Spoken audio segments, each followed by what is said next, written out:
যাব বীর বিক্রমে যুদ্ধ করে সামনের দিকে আগাইতেছে, দুশমন কাছে আসতে পারে না।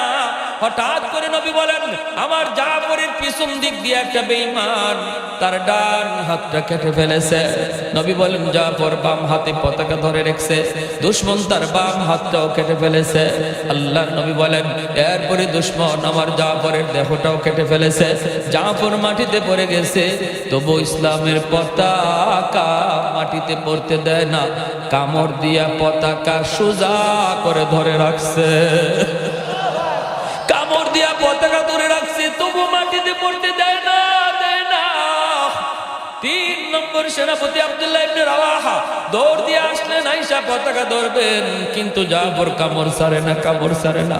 আব্দুল্লাহ কই, জাফর পতাকা আর কেউ টানে না, অন্য কেউ টানে না, পতাকা টানতেছে তোমার পরে নবী যারে সেনাপতি বানাইছেন আমি, সে আব্দুল্লাহ ইবনে রাওয়াহা। এই বইলা যখন চিৎকার দিছেন, তখন জাফর কামড়টা ছেড়ে দিছেন। যেরকম সুবহানাল্লাহ। এই জাফর ইবনে আবি তালিবের দুটো হাত কাটার পরে নবী খুব কান্না করতেছিলেন। আল্লাহ পাক জিবরাইলকে পাঠায়, কয় জিবরাইল যাও আমার বন্ধুরে যায় বলো জাফরের 2টা অবুঝ বাচ্চার দিকে যেন আমার বন্ধু খেয়াল রাখে। আর জাফর যে 2টা হাত জিহাদের ময়দানে আমি আল্লাহরে দিয়া দিছে, সবার জান্নাত নির্দিষ্ট হবে, আমার জাফরের জান্নাত নির্দিষ্ট হবে, কেউ কারো জান্নাতে যেতে পারবে না। কিন্তু জাফরকে আমি আল্লাহ একটা অতিরিক্ত পাওয়ার দিব, জান্নাতি 2টা পাখা তারে লাগায় দেব। যে 2 হাত আমারে দিছে জমিনে, জান্নাতে আমি তারে পাখা 2টা লাগায় দিব, সে যে কোনো জান্নাতে উড়ে বেড়াবে, কেউ তারে বাধা দিবে না। তখন থেকে উপাধি জাফরে তৈয়ার, উড়ন্ত জাফর।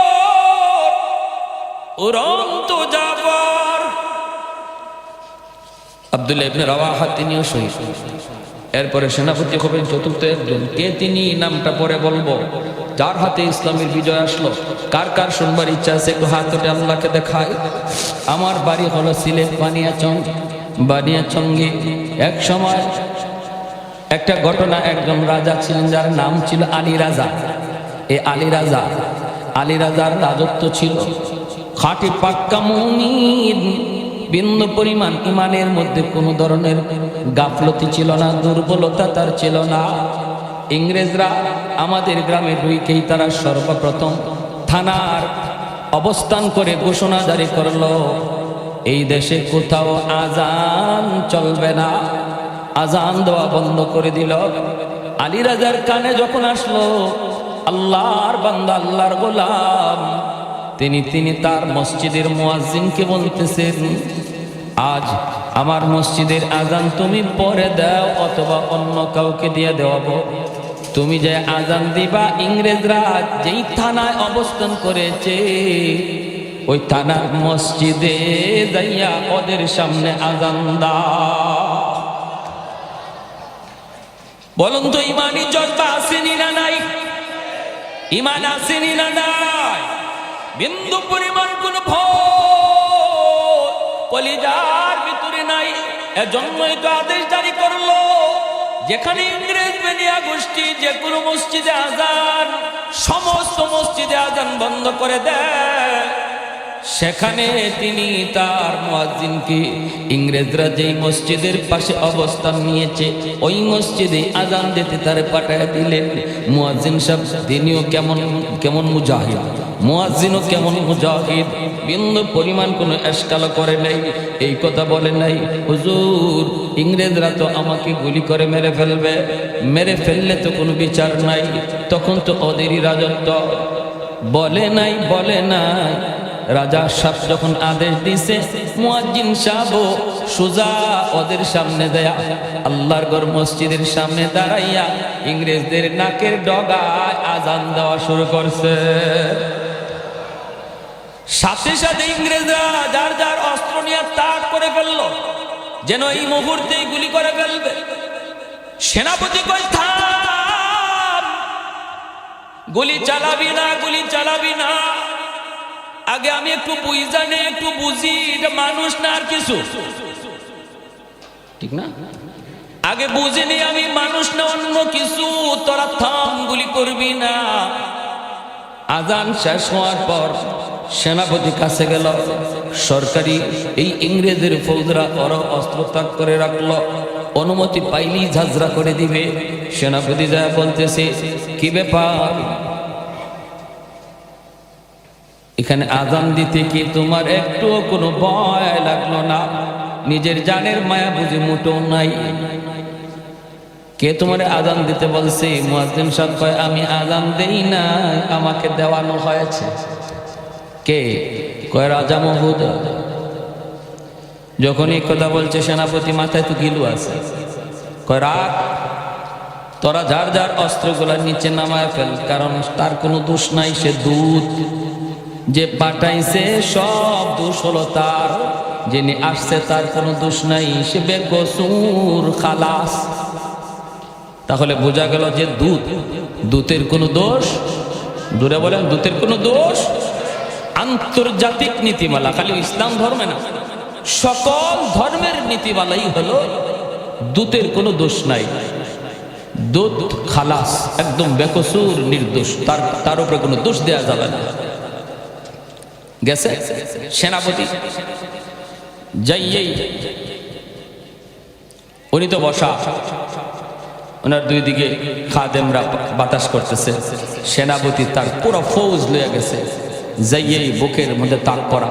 সেনাপতি কয়, ইশারা ছাড়া কেউ কোনো কাম করবি না, আমি যখন বলবো তখন এর আগে কোনো কাজ চলবে না, কোনো হরকত চলবে না। যাইয়া বলতেছে যে আজান দেওয়াইছে কে? তখন আলী রাজা সাহেব কয়, আমি। আল্লাহু আকবার জোরে বলেন, আর একটু জোরে বলেন আল্লাহু আকবার। পশ্চিমাদের চোখ পড়েছে কাবাগরের প্রান্তরে, ব্রিটিশ দালাল দল বেঁধেছে ধ্বংস করতে চায় কারে।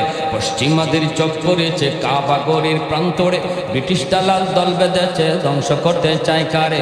আল্লাহ পাকের ঘর, তোর সাহস থাকলে ধর, ঠিক কিনা? আল্লাহ পাকের ঘর, তোর সাহস থাকলে ধর, দু জাহানের মালিক যিনি পবিত্র কাবা।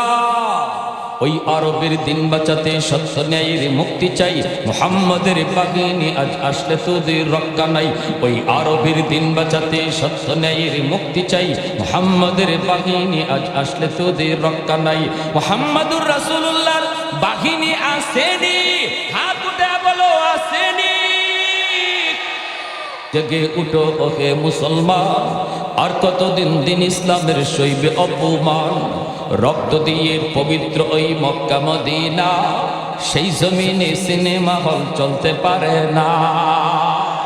একটু দাঁড়াও, জেগে ওঠো ওহে মুসলমান, আর কতদিন দিন ইসলামের সইবে অপমান। রক্ত দিয়ে পবিত্র ওই মক্কা মদিনা, সেই জমিনে সিনেমা হল চলতে পারে না। নূর মক্কার ইসলাম তার থাকলো কি আর দাম, বন্দিশালায় তাকে যদি কাবার ঈমান। ওই আরবের দিন বাঁচাতে সত্য ন্যায়ের মুক্তি চাই, মুহাম্মাদের বাহিনী আজ আসলে তোদের রক্ষা নাই। ওই আরবের দিন বাঁচাতে সত্য ন্যায়ের মুক্তি চাই, মুহাম্মাদের বাহিনী আজ আসলে তোদের রক্ষা নাই।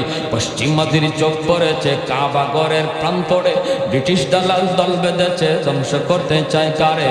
আল্লাহ পাকের ঘর, তোর সাহস থাকলে ধর, দু জাহানের মালিক যিনি পবিত্র কাবা। ওই আরবের দিন বাঁচাতে সত্য ন্যায়ের মুক্তি চাই, মুহাম্মাদের বাহিনী আজ আসলে তোদের রক্ষা নাই। মুহাম্মাদুর রাসূলুল্লাহ বাহিনী আসেনি, হাত উঠে বলো আসেনি। একটু জোরে নারে তাকবীর। দ্বীন ইসলাম, কোরআন সুন্নাহর আলো, কোরআন সুন্নাহর আলো, কোরআন সুন্নাহর আলো। ওয়াজ মাহফিল যেখানে, উলামায়ে কেরাম যেখানে, আর একটু জোরে বলি আল্লাহু আকবার। রাজা সাহেব কয়, আমি দিয়েছি আদেশ, আমি দিয়েছি, আমি সেনাপতি কয়, তোমার কলিজাটা শুধু বুকের ভিতরে নাকি পুরা বডি লইয়া? একটু কি তুমি ভয় পাও না? একটু কি ভয় পাও না? এখন যদি তোমাকে হত্যা করে ফেলি বাঁচাবে কে? রাজা সাহেব কয়, আমার আল্লাহ। যদি আমার মৌত লিখা থাকে তাহলে মরণ, যদি আল্লাহ আমাকে হায়াত দিয়া রাখে তোমার মতো চামচিকা হাজারো চামচিকায় কোনো কিছু করতে পারবা না। এজন্য আল্লাহ বলে, বন্ধু আপনি বলে দিন যার যেখানে যা হওয়ার কথা তাই হবে। যদি লিখা না থাকে শত চেষ্টা করো, হওয়াইতে পারবে না। আর একটু জোরে ঠিক কিনা? সেনাপতির সাথে সাথে কয়, অস্ত্রগুলি থামা, যার যার অস্ত্রগুলি নিচে রাখো, আর উপরে তাক করো না। অস্ত্রগুলি যার যার জায়গা মতো আবার নিচে নামায় দিল। সেনাপতি এইবার আস্তে করে সামনে এসে বলতেছে, হ্যান্ডশেক করো, হাতটা একটু বাড়ায় দাও, হাতটা একটু বাড়াও, হাতটা একটু বাড়াও। হাতটা বাড়ায় দিল। হাতটা বাড়ায় দেওয়ার পর একটু দাঁড়াও, একটু দাঁড়াও।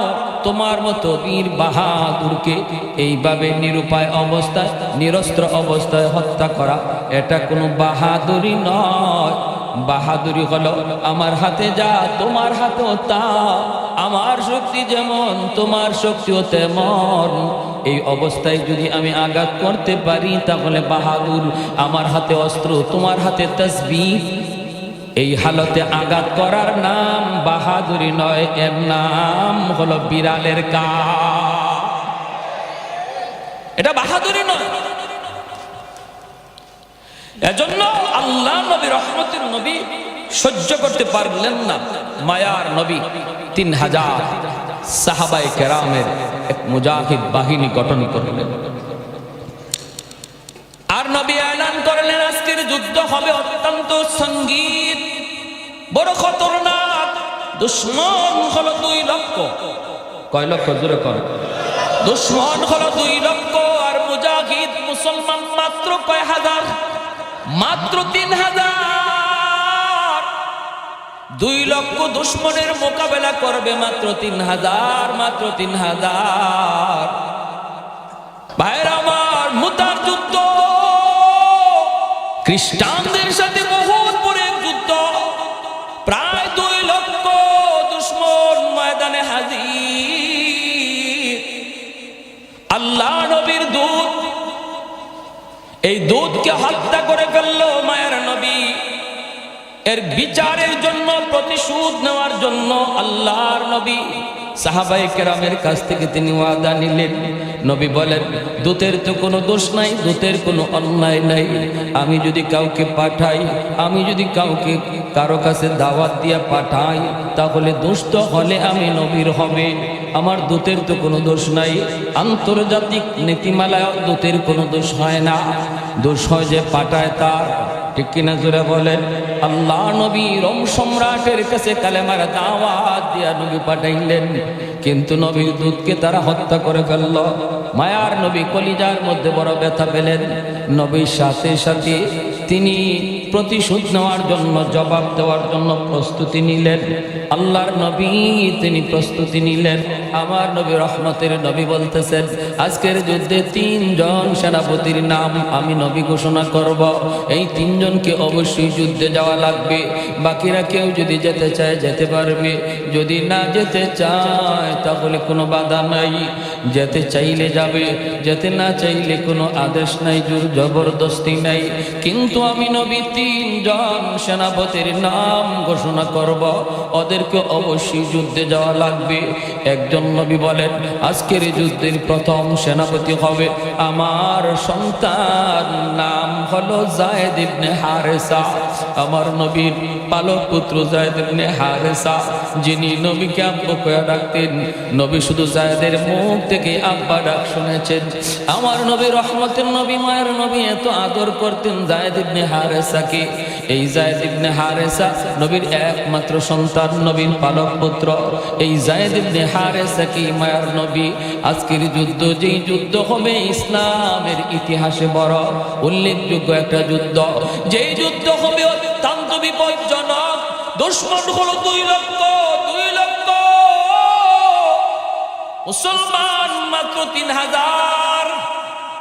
এই যুদ্ধে মায়ার নবী সর্বপ্রথম সেনাপতি বানাইলেন তার সন্তানকে। এ নেতা, নেতাগিরি শিখে যাও, নেতৃত্বের গুণাবলী আমার নবীর কাছ থেকে জানো। তুমি যদি নেতা হতে চাও, পৃথিবীর সর্বশ্রেষ্ঠ নেতা ছিলেন মুহাম্মাদুর রাসূলুল্লাহ। তিনি তো যুদ্ধের ময়দানে নিজের পুত্রকে প্রথম সেনাপতি বানাইছেন। আর তুমি তো এমন নেতা হলা, তুমি তো আরেকজনের ছেলের হাতে পিস্তল তুইলা দাও মারামারির জন্য, আর নিজের পুলারে আমেরিকা লন্ডনে পড়া। আর একটু আওয়াজ দিলে ভালো লাগে, ঠিক কিনা? নিজের সন্তানরে বিদেশের বাড়িতে লেখাপড়া করা,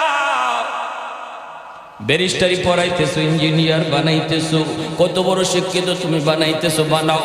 কিন্তু ভাইরা বন্ধুরা, নিজের সন্তানদের নিরাপদে রাখে, আর আমার আপনার সন্তানরে অস্ত্র হাতে দিয়া মাঠে নামা, এর নাম নেতাগিরি নয়।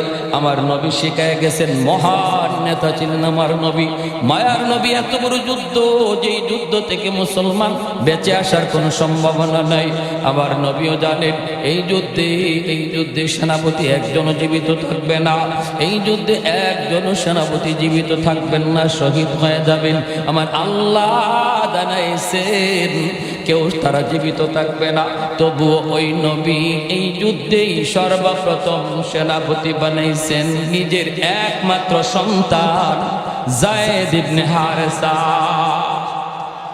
একমাত্র ছেলে সন্তান, যাকে নবী পালক পুত্র হিসাবে রাখলেন, এই যায়েদ ইবনে হারেসা। আম্মা জান আয়েশা সিদ্দিকা রাদিয়াল্লাহু তাআলা আনহা বলেন, মায়ার নবী এত মায়া করতেন, এত মায়া করতেন। নবী ঘরের ভিতরে কাজে মগ্ন, যে কোনো কাজে মগ্ন।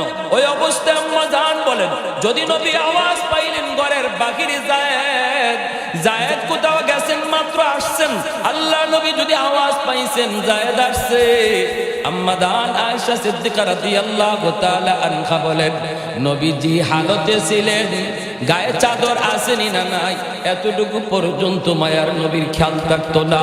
নবী দৌড় দিয়া আমার যায়েদ তুইয়া বের হইয়া যাইতে, একটু দেরি নবী অপেক্ষা করতেন না। এত মায়া, এত দয়া, এত দরদ, এত মায়া ছিল যায়েদ ইবনে হারেসা। এই যায়েদ ইবনে হারেসা কি মুতার যুদ্ধে 1 নম্বরের সেনাপতি মায়ার নবী ঘোষণা করলেন। এরপরে নবী কি বলতেছেন একটু মনোযোগ দিয়ে শুনুন। আল্লাহর নবী বলেন, আমার যায়েদ যদি শহীদ হয়ে যায়, আমার যায়েদ যদি শহীদ হয়ে যায়, দ্বিতীয় সেনাপতি হবে জাফর ইবনে আবি তালিব। আমার যায়েদ যদি শহীদ হয়ে যায়, শহীদ শব্দ যায়েদের সাথে নবী লাগা দিলেন। এর দ্বারা মদিনার সমস্ত সাহাবীরা বুঝে গেছেন এই যুদ্ধে নবীর সন্তান যায়েদ শহীদ হয়ে যাবে। সাহাবায়ে কেরাম যেমন বুঝছেন যায়েদ ইবনে হারেসা, ইনিও বুঝে গেছেন এই যুদ্ধই তার জীবনের শেষ যুদ্ধ। এই যুদ্ধ থেকে তিনি আর জীবিত ফিরবেন না, কারণ মায়ার নবী, রহমতের নবী যায়েদ নামের সাথে শহীদ শব্দ লাগায়া দিছেন। যায়েদ ইবনে হারেসা তিনিও টের পেয়ে গেছেন, তিনিও বুঝে গেছেন এই যুদ্ধই তার জীবনের শেষ যুদ্ধ, এখান থেকে আর দিনে জীবিত ফিরবেন না। তবুও কিন্তু একবারও কেউ কয় না নবী গো আমার একটু সমস্যা আছে, আর কেউ সেনাপতি বানানো যায়নি। নিশ্চিত শহীদ হবেন, নিশ্চিত শহীদ হবেন। আল্লাহ নবীর মুখে শহীদ শব্দ বের হয়ে গেছে। এতটা বুঝার পরও নবীর আদেশ মানার জন্য তারা প্রস্তুত হয়ে গেলেন। এ মুসলমান, একটু নিজের দিকে খেয়াল রাখবো, একটু নিজের দিকে আমরা চিন্তা করে দেখি আমার দ্বারা কি এটা হওয়া সম্ভব ছিল কিনা। দুই নম্বর সেনাপতি নবী বলেন জাফর ইবনে আবি তালিব। আমার জাফর ইবনে আবি তালিব তিনি হলেন নবীর আপন চাচাতো ভাই, হযরত আলী রাদিয়াল্লাহু তাআলা আনহুর ভাই। নবীর চাচা আবু তালিব, আবু তালিবের সন্তান জাফর, আলীও আবু তালিবের সন্তান। এজন্য জাফর ইবনে আবি তালিব তিনি হলেন মায়ার নবীর আপন চাচাতো ভাই, অত্যন্ত বীর বাহাদুর একজন সাহাবী। আল্লাহর নবী বলেন আমার যায়েদ যদি শহীদ হয়ে যায়, দ্বিতীয় সেনাপতি হবে আমার চাচাতো ভাই জাফর ইবনে আবি তালিব। এ মুসলমান ভাইরা একটু খেয়াল করে শোনো, দেখো পরপর দুইজন সেনাপতি তিনি ঘোষণা দিলেন যেই দুজন নিশ্চিত এই যুদ্ধে শহীদ হবেন। এই দুজন তার নিজের রক্তের মানুষ, আল্লাহু আকবার, তার ঘরের মানুষ, তার ঘরের মানুষ। নেতৃত্বের গুণাবলী, নেতৃত্বের গুণাবলী একটু শিখে যাও, শিখে যাও, একটু শিখে যাও। আমার নবী রহমতের নবী কি বলছেন, কি বলছেন? জাফর ইবনে আবি তালিব তিনি তো হয়ে গেলেন 2 নম্বর সেনাপতি। এরপরে নবী বলেন যদি আমার জাফর শহীদ হয়ে যায়, সেনাপতি হবে আব্দুল্লাহ ইবনে রাওয়াহা। আব্দুল্লাহ ইবনে রাওয়াহা তিনি হবেন 3 নম্বর সেনাপতি। এবার নবী বলেন আমার আব্দুল্লাহ সে যদি শহীদ হয়ে যায়, সেনাপতি হবে চতুর্থ একজন। চতুর্থ একজন কে হবে নাম নবী ঘোষণা করেন না। আর নবী বলেছেন যিনি চতুর্থ হবে তিনি হবে আল্লাহর তলোয়ারের মধ্য থেকে একটি তলোয়ার, যার হাতে আল্লাহ এই ঐতিহাসিক বিজয় আল্লাহ দান করবে। আল্লাহু আকবার। আলহামদুলিমান কদ্দারা খাইরান ওয়া কাবালা, আলহামদুলিমান কদ্দারা খাইরান ওয়া কাবালা, والشكر لمن صور حسنا وجمالا، فرد صمد عن صفة الخلق بريء، رب أزلي خلق الخلق كمالا، لا ضد ولا ند ولا حد لمولى، الآن كما كان ولم يلق زوالا، الآن كما كان ولم يلق زوالا। একটু জোরে সুরে কোন আল্লাহু আকবার। এরপরে নবী বলতেছেন যাও তোমরা 3 জন আপন জনের কাছ থেকে বিদায় নিয়ে আসো, যাও তোমরা বিদায় নিয়ে আসো। নবী বলেন যায়েদ বিদায় নাও, জাফর তুমি বিদায় নাও, আব্দুল্লাহ ইবনে রাওয়াহা তুমি বিদায় নাও। যায়েদ ইবনে হারেসা কার কাছ থেকে বিদায় নিবেন? মদিনায় তো তার কেউ নাই, আপন বলতে শুধু আমার মায়ার নবী। আর আছে একটা 10 বছরের বাচ্চা, নাম হলো উসামা। এই উসামা হলো যায়েদের একমাত্র সন্তান, স্ত্রী নাই, সন্তান আছে। এই অবস্থায় আমার নবী তিনি হলেন বাবা, আর একটা সন্তান উসামা। নবী তখন বলতেছেন যায়েদ যাও আমার নাতি উসামার কাছ থেকে বাবা বিদায় নিয়ে আসো, উসামার কাছ থেকে বিদায় নিয়ে আসো। যায়েদ চলে গেলেন উসামার কাছে। 10 বছরের বাচ্চাটা, মা নাই, আছে শুধু বাবা। আর আমার নবী হলেন যায়েদ উসামার দাদা। আল্লাহর নবী রহমতের নবী মায়ার নবী বলে যায়েদ যাও উসামার কাছ থেকে বিদায় নিয়ে আসো। উসামার কাছে যাইয়া মাথায় হাত তোলায় যায়েদ বলতেছে বাবা আব্বু জিহাদের ময়দানে যাইতেছি, আব্বুর জন্য তুমি দোয়া করো, আব্বুর জন্য দোয়া করো, আমিও তোমার জন্য দোয়া করি। কাল কিয়ামতে জান্নাতে তোমার সাথে দেখা হবে। আর দুনিয়াতে যদি কোনোদিন বাবার কথা মনে পড়ে, শাম সিরিয়ার রাস্তার কোনো এক পাশে বাবার কবর তুমি তালাশ করে নিও। শাম সিরিয়ার রাস্তার কিনারায় বাবার কবর তালাশ করে নিও। এ মুসলমান, 100 লক্ষ সাহাবায়ে কেরামকে লইয়া মায়ার নবী বিদায় করে ভাষণ দেন, কিন্তু মক্কা মদিনায় শুধু মাত্র 10,000 সাহাবীর কবর পাওয়া যায় রে ভাই। 1 লক্ষর উপরে সাহাবায়ে কেরামের কবর মক্কা মদিনায় পাওয়া যায় না। পৃথিবীর দেশ দেশান্তরে তারা কবর বানিয়ে দিয়েছেন, দাওয়াতের কাজে বের হয়েছেন। আর বিবি বাচ্চার কাছে ফিরেন নাই। যেখানে গেছেন সেখানে কবর পাওয়া গেছে।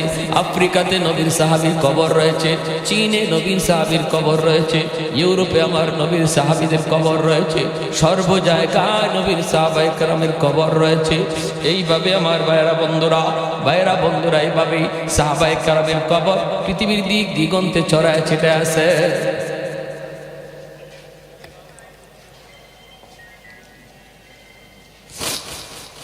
উসামার কাছ থেকে বিদায় নিয়ে মায়ার নবীর কাছ থেকে বিদায় নিয়ে চলে গেলেন। আল্লাহর নবী বিদায় দিয়ে দিলেন। 2 নম্বর সেনাপতি জাফর ইবনে আবি তালিব বিবি বাচ্চার কাছ থেকে বিদায় নিতে গেলেন। জাফর ইবনে আবি তালিবের 6 বছরের একটা ছেলে, 4 বছরের একটা ছেলে, 2টা ছেলে। আর বিবি তিনি গেছেন বিবির কাছ থেকে বিদায় নেওয়ার জন্য। যা দেখেন বিবি তিনি তেলাওয়াত করতেছেন, কোরআন তেলাওয়াত। আর দুইটা বাচ্চা, এই 2টা অবুঝ বাচ্চা মায়ের পাশে বসে বসে কোরআন তেলাওয়াত শুনতেছে। বাবা গেছেন এই মুহূর্তে জীবনের শেষ বিদায় নেওয়ার জন্য। বাচ্চাগুলি জানে না এই বিদায় হলো বাবার জীবনের শেষ বিদায়। স্ত্রী জানেন না এই বিদায় হলো স্বামীর জীবনের শেষ বিদায়। জাফর তিনি বলতেও চান না, যা বলতেছেন বিবি গো, ও বিবি বিদায় দাও, বিদায় দাও। আজকের যুদ্ধে মায়ার নবী আমাকে 2 নম্বর সেনাপতি ঘোষণা করেছেন। বাচ্চাগুলিকে আদর করতেছেন। বাবা জিহাদে যাইতেছি, বাবার জন্য দোয়া করো, আমিও দোয়া করি। ওই অবস্থায় জাফর ইবনে আবি তালিবের বিবি কয়, স্বামী গো, ও স্বামী, শুনেছি আল্লাহ নবীর হাদিস, জিহাদে যাবার আগে আল্লাহর কাছে দোয়া করলে দোয়া কবুল হয়। সফরে বের হবে, আল্লাহর রাস্তায় বের হওয়ার আগে যে দোয়া হয়, দোয়া আল্লাহর কাছে কবুল হয়। অগস্বে স্বামী, আমি একটু হাত তুলে আল্লাহর কাছে মুনাজাত করব, তুমি শুধু আমিন আমিন বলবা। ভাইরা মনে রাখবা, মহিলাদের দোয়া আল্লাহর কাছে পুরুষের আগে কবুল হয়। মহিলাদের দোয়া পুরুষের আগে আল্লাহর কাছে কবুল হয়। এজন্য মাঝে মাঝে বিবির নিয়ে ঘরে দোয়া করবেন। বিবিকে বলবেন তুমি দোয়া করো, আমি তোমার সাথে আমিন বলবো, অথবা আমি দোয়া করব, তুমি আমিন বলবা। মহিলারা অল্প সময় আল্লাহর ওলি হয়ে যায়। পুরুষের চেয়ে অর্ধেক নাম্বার মহিলারা আল্লাহর কাছে বেশি পায়। শুধু মহিলা হওয়ার জন্য, শুধু মহিলা হওয়ার কারণে আল্লাহ পাক তাদেরকে অর্ধেক নাম্বার নিজের থেকে দিয়া দেয়। ওলি হওয়ার লাইনে পুরুষের চেয়ে অর্ধেক পথ আগায় থাকে। এজন্য নবী কয়, মহিলাদের কাছ থেকে বেশি বেশি করে দোয়া নাও, কারণ তাদের দোয়া আল্লাহর কাছে আগে কবুল হয়ে যায়। ঘর থেকে বের হতে চাও রে যুবক,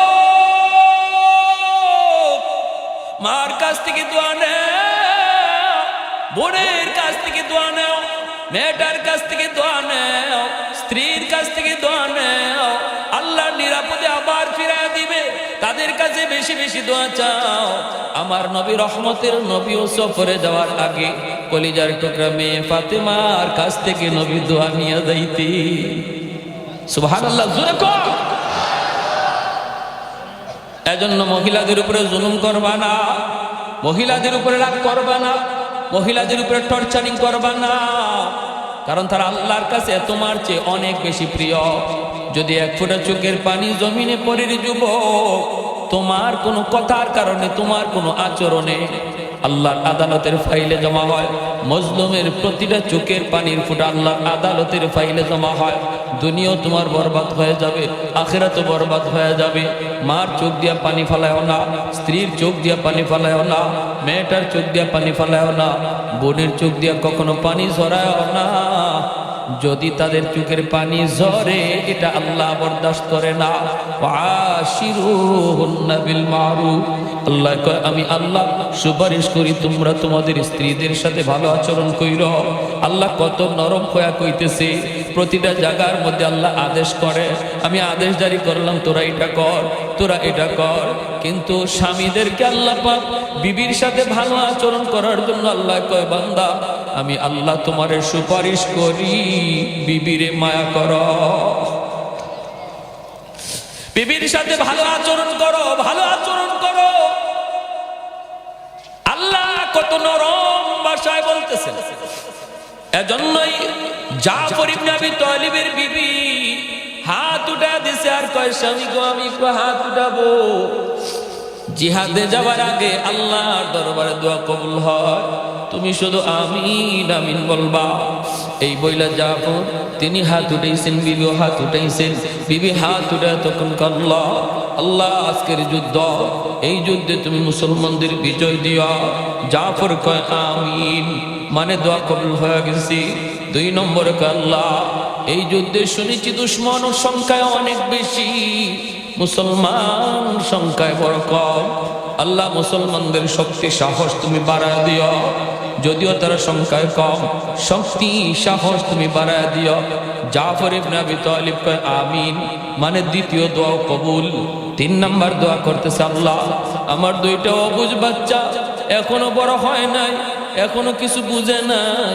আল্লাহ আমার 2টা অবুঝ বাচ্চার মুখের দিকে তাকায়া আমার স্বামীরে তুমি জীবিত ফেরত দিও, আমার বাচ্চাগুলির তুমি এতিম বানাও না।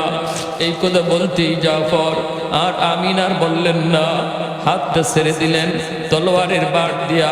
বিবির হাতটা আস্তে করে নিচে নামায়া কয় বিবি গো 3টা দোয়ার মধ্যে প্রথম 2টা কবুল হবে, কিন্তু 3 নম্বর দোয়া কবুল হবে না। কারণ আল্লাহ নবী আমার নামের সাথে শহীদ শব্দ লাগায় দিছেন। আমার নামের পরে নবী আরেকজন সেনাপতির নাম ঘোষণা করেছেন। এতে বোঝা গেল এই যুদ্ধ আমার জীবনের শেষ যুদ্ধ। আমি জীবিত ফিরবো না গো বিবি, আমি চাই নাই তোমাদেরকে জানাবো, কিন্তু তুমি আমাকে বাধ্য করে দিলা। ও বিবি জীবনের শেষ বিদায় দাও, শেষ বিদায়। আল্লাহর তৈরি জান্নাতে দেখা হবে, এরকম সুবহানাল্লাহ। মা কান্দে বাবা কান্দে, দৃশ্য দেখে অবুঝ 2টা বাচ্চা তারাও কান্না শুরু করে দিছে, কাঁদতেছে। বাবা বাচ্চাগুলির চোখের পানি মুছতেছেন, আদর করতেছেন, আদর করতেছেন। আমার ভাইরা বন্ধুরা এইভাবে তিনি বিদায় নিয়ে চলে গেলেন। বিবির চোখ দিয়া পানি ঝরে, বাচ্চাগুলির চোখ দিয়া পানি ঝরে। তবুও কারো দিলে একবারের জন্য এই কথা আসে নাই এই যুদ্ধে না গেলে তোমার কি হয়েছে একটু তুমি বাদ দাও, আরো কতজন আছে নবী কোনো একজনে পাঠাইব না, তুমি না গেলে কি হয়? একজনের দিল এমন কথা আসে না, নিশ্চিত মরণ জানতেছেন। তবু আমার নবীর প্রতি কেমন ভালোবাসা, কেমন মহব্বত, আমার নবীর আদেশ অমান্য করা যাবে না। আব্দুল্লাহ ইবনে রাওয়াহা 3 নম্বর সেনাপতি, ইনিও গেছেন। ইনি মাত্র বিয়ে করছেন, মাত্র ইজাব কবুল হয়েছে নতুন বিবির সাথে, মাত্র বিয়েটা খালি হয়েছে, এখনো আন্দর রুমে ঢুকেন নাই, বাসর ঘরে এখনো ঢুকেন নাই। নতুন বউকে যে বাসর ঘরে যে ঘরে টানায় রাখে, বসায় রাখে, এই ঘরে তো শেষমেশ দাম নতুন দাঁত দুলারে নিয়ে ঢুকায়। মাত্র ঢুকাবে, স্ত্রীকে তিনি দেখবেন, স্ত্রীও স্বামীকে দেখবে, বিবাহ হয়ে গেছে। ওই অবস্থায় মদিনা থেকে একজন কাসেদ আইসা বলতেছে, আব্দুল্লাহ ইবনে বলতেছে, তোমার জন্য মায়ার নবী আদেশ জারি করেছেন, মায়ার নবী বলেছেন দ্রুত যেন মদিনার মসজিদে আপনি হাজির হন। আব্দুল্লাহ ইবনে রাওয়াহার কানে যেই মাত্র এই খবর আসলো, নবী তোমাকে ডাকতেছেন মদিনা, মসজিদে নববীর মিম্বর থেকে আল্লাহ নবী তোমাকে তালাশ করেছেন। এই আব্দুল্লাহ ইবনে রাওয়াহা তখন নিজের মনকে বুঝাইতে পারতেন, বলতে পারতেন, হ আমি যাব, একটা নজর নিজের স্ত্রীরে দেখে যাই, নতুন বিবিটারে একটা নজর দেখে যাই, অন্তত বিবির চেহারাটা দেখে যায়। না না, এতটুকু বরদাস্ত করলেন না। মন চায় আব্দুল্লাহ স্ত্রীরে দেখ, কিন্তু কয় না না, থেমে যা, কদম যেখানে এসে থেমে যা। আমার স্ত্রীর চেহারা দেখা বড় নয়, আমার নবীর চেহারা বড়। আমার স্ত্রীর মহব্বত বেশি নয়, আমার নবীর মহব্বত বেশি। এখান থেকে তিনি চলে গেলেন মদিনার মসজিদে। আল্লাহর নবীর কাছে যাওয়া মাত্রই শুনতেছেন নবী বলতেছেন, আজকের যুদ্ধের 3 নম্বর সেনাপতি হবে আব্দুল্লাহ ইবনে রাওয়াহা। এই নতুন জামাই, এই নতুন দুলার নাম নবী 3 নম্বরে ঘোষণা করলেন। এরপরে নবী বলতেছেন, আমার আব্দুল্লাহ যদি শহীদ হয়ে যায়, সেনাপতি হবে 4র্থ একজন। কে সেই 4র্থ একজন? নাম নবী বলেন নাই, 4র্থ জনের নাম বলেছেন তিনি আল্লাহ তলোয়ারের মধ্য থেকে একজন, আর তার হাতে বিজয় হবে। তার মানে বোঝা গেল এই আব্দুল্লাহ ইবনে রাওয়াহা যিনি 3 নম্বর সেনাপতি, ইনিও জীবিত থাকবেন না, ইনিও এই যুদ্ধে শহীদ হয়ে যাবেন। তার নামের পরেও যেহেতু নবী আরেকজন সেনাপতির নাম ঘোষণা করলেন, বোঝা গেল ইনিও শহীদ হয়ে যাবেন। নবী বলেন, আব্দুল্লাহ যাও নতুন বিবির কাছ থেকে বিদায় নিয়ে আসো। আব্দুল্লাহ ইবনে রাওয়াহা যুদ্ধের পোশাক পইরা গোড়ার পিঠে সওয়ার হইয়া সাথীদের নিয়ে তিনি গেছেন বিদায় আনতে। ভাইরা বন্ধুরা, বলুন তো কি পরিমাণ কোরবানি সাহাবায়ে কেরামের, কি পরিমাণ কোরবানি সাহাবায়ে কেরামের। দরজার পাশে যায় তিনি দাঁড়ালেন, আন্দরের বাকিরে দাঁড়ায় ডাক দেয়া বলতেছেন, বিবি গো, ও বিবি, আজকের যুদ্ধের সেনাপতি 3 জন, 4 জনের মধ্যে আমি 3 জন, আমি 3 নম্বর সেনাপতি। বিদায় দাও, বিদায় দাও, আর কোনোদিন হয়তো তোমার সাথে দেখা হবে না, বিদায় দাও, বিদায় দাও। ভিতর থেকে স্ত্রী বলতেছে, স্বামী গো, ও স্বামী, একটা বারের জন্য তুমি ভিতরে আসো, আমি এক পলকের জন্য শুধু তোমাকে দেখব। কিয়ামতের ময়দানে স্বামীকে দেখলে যেন আমি চিনতে পারি আমার স্বামী, একটা নজর আমাকে দেখাও, যেন স্বামীর পরিচয়টা আমি পাইতে পারি, আমাকে এক নজর দেখা দাও। আব্দুল্লাহ ইবনে রাওয়াহা কই, না না না গো বিবি, না, আমি শুনেছি তুমি আরবের বড় সুন্দরী নারী, আমি যদি তোমাকে দেখি, তোমার সুন্দর নুরানি চেহারা মুখ হয়তো আমার জিহাদের ময়দানে মনে হয়ে যেতে পারে। তোমার সুন্দর চেহারা যদি জিহাদে মনে হয়, আমার জিহাদ করতে ব্যাঘাত ঘটবে, আমার মন পিছনের দিকে টানবে। না না না গো বিবি, না, দেখতে পারলাম না। জান্নাতে আল্লাহ পরিচয় করায় দিবে, দুনিয়ার পরিচয় লাগবে না, লাগবে না। জান্নাতে আল্লাহ পরিচয় করায় দিবে, আল্লাহ পরিচয় করায় দিবে। এরপর আল্লাহর বান্দি তিনি ঘর থেকে বের হন নাই। ঘর থেকে বের হইলে তিনি এক পলকের জন্য স্বামীকে দেখে নিতে পারতেন, কিন্তু পর্দা লঙ্ঘন হবে। সাথে তো ওনার বন্ধু বান্ধব সাহাবারা অন্যরাও ছিলেন, এজন্য ঘর থেকে বের হন নাই। মনের ভিতরে কত তামান্না। আমার মা বোনের একটু খেয়াল করে শোনো গো মা, ইসলামে পর্দার বিধানটা কত গুরুত্ব, কত জরুরি চিন্তা করো। জীবনের শেষ দেখাটা স্বামীকে শুধু এক নজর দেখবেন, তাও পারলেন না, পর্দা লঙ্ঘন হবে, এজন্য কাজটা করতে সাহস পান নাই। আল্লাহর নবী রহমতের নবী কয়, যেই মহিলারা দুনিয়াতে পর্দা মাইনে চলবে, কিয়ামতের ময়দানে খাতুনে জান্নাতের সাথে তারা জান্নাতে থাকবে। আর দুনিয়াতে যারা পর্দা মানবে না, রুউসুহুম কালবুয়ুত সিনফান মিন আহলিন নার লাম আরাহুমা কওমুন সিয়াতুন কাআদনাবিল বাকর ইয়াদরিবুনা বিহান নাস ওয়া নিসাউন কাসিয়াতুন আরিয়াতুন মুমিলাতুন মাইলাতুন রুউসুহুন্না কাসনিমাতিল বুখত লা ইয়াদখুলনাল জান্নাতা ইল্লা রিহাহা। আল্লাহ নবী কই, ওই মহিলাগুলি যারা পর্দা মানে না, এরা দুনিয়াতে যারা এরকম বেপরদায় চলছে, আল্লাহ পাক রব্বুল আলামিন কিয়ামতের ময়দানে জান্নাত দিবেই না, জান্নাতের গ্রাণ পর্যন্ত তারা পাবে না। নামাজ পড়েও জান্নাতে যেতে পারবে না বেপরদা নারী, হজ করেও জান্নাতে যাইতে পারবে না বেপরদা নারী, রোজা রাইখাও জান্নাতে যাইতে পারবে না বেপরদা নারী। পর্দা শুধু ঘরের বাহিরে না, ঘরের ভিতরেও আছে, ঘরের ভিতরেও আছে। চাচাতো ভাই, খালাতো ভাই, মামাতো ভাই, ফুফাতো ভাই, এরকম ভাবে বন্ধুর বন্ধু, স্বামীর বন্ধু, এরকম ভাবে যত আছে আপন আপন রক্তের ভাই ছাড়া যতজন চাস্তলি সম্পর্কে, সবাই হলো তোমার বেগানা। এদের সাথে পর্দা করা ফরজ, দেখা করা হারাম। গ্রামের সম্পর্কের চাচা বলি, দাদা বলি, দেখা করা হারাম, কথা বলা হারাম। আপন দাদা সারা কোন দাদা শরীয়তে এলাও না। ভালো করে বুঝছেন? বলে আমার দাদা লাগে, আমার নানি লাগে, আমার দাদি লাগে, আমার চাচি লাগে, মোটেও না। এজন্য কিছু কিছু মা বোনরা আছে, ঘর থেকে বের হয় মাশাআল্লাহ পর্দা করে, বোরকা পরা, কিন্তু ঘরের ভিতরে আত্মীয় স্বজনের মাঝে তার কোনো পর্দা নাই। এখানে দেখা যায় চাচতো ভাই, খালাতো ভাই, মামাতো ভাইয়ের সাথে গল্প আছে, দেখাও আছে, কথাও আছে, কিন্তু ঘর থেকে বের হওয়ার সময় মাশাআল্লাহ বাহিরে পর্দা করে। এই সকল মা বোনদেরকে বলবো, আল্লাহর দোহাই, ঘরের ভিতরে পর্দা বেশি জরুরি, কারণ অঘটন বেশি ঘটে ঘরের ভিতরে, আন্দরের ভিতরে। এখানে যদি আমরা পর্দাটা শরীয়তের বিধান 100% মানি, তাহলে আল্লাহ আমাকে পুত পবিত্র বানায় রাখবে।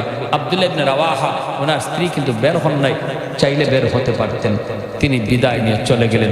যুদ্ধ শুরু হয়ে গেল। মায়ার নবী মসজিদে নববীতে বসা, মাজুর সাহাবায়ে কেরাম লইয়া জিব্রাইল আমিন টিভির মতো যুদ্ধের হালচালটা নবীর সামনে টিভির পর্দার মতো তুলে ধরেছেন।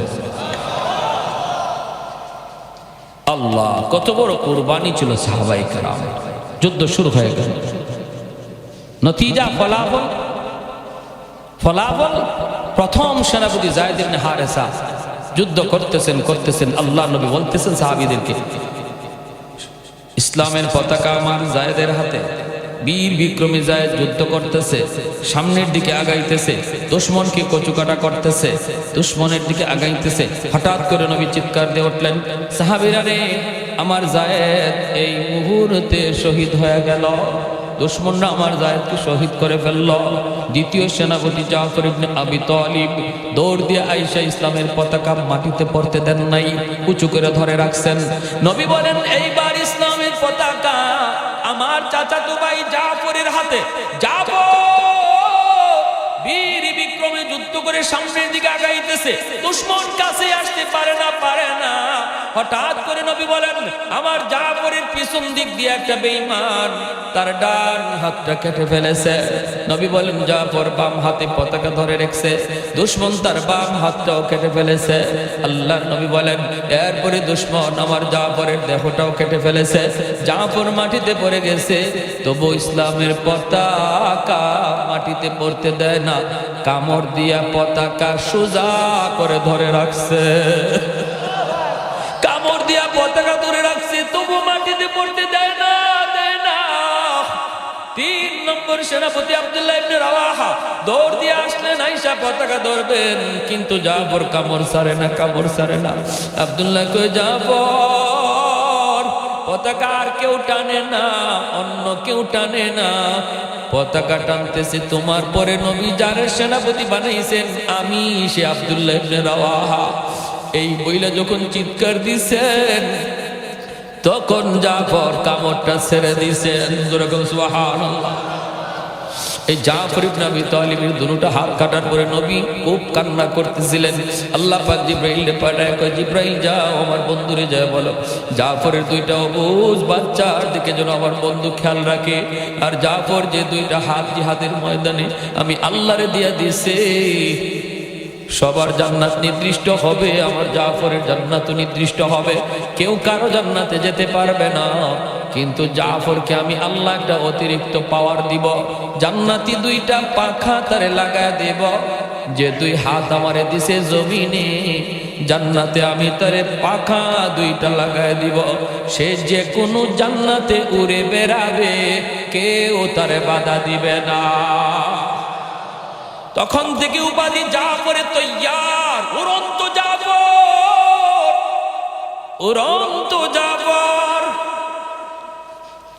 আব্দুল্লাহ ইবনে রাওয়াহা তিনিও শহীদ। এরপরে সেনাপতি হবেন চতুর্থ একজন। কে তিনি? নামটা পরে বলবো। যার হাতে ইসলামের বিজয় আসলো, কার কার শুনবার ইচ্ছা আছে? একটু হাত উঠে আল্লাহকে দেখায়। আল্লাহ তুমি প্রতিটা হাতকে কবুল করো। জোরে বলি আমিন, আরো জোরে বলি আমিন। আল্লাহর ঘর মসজিদের জন্য কিছু সহযোগিতা লাগবে। আমরা তো এতক্ষণ শুনলাম সাহাবায়ে কেরামের দ্বীনের জন্য জান দেওয়ার ইতিহাস।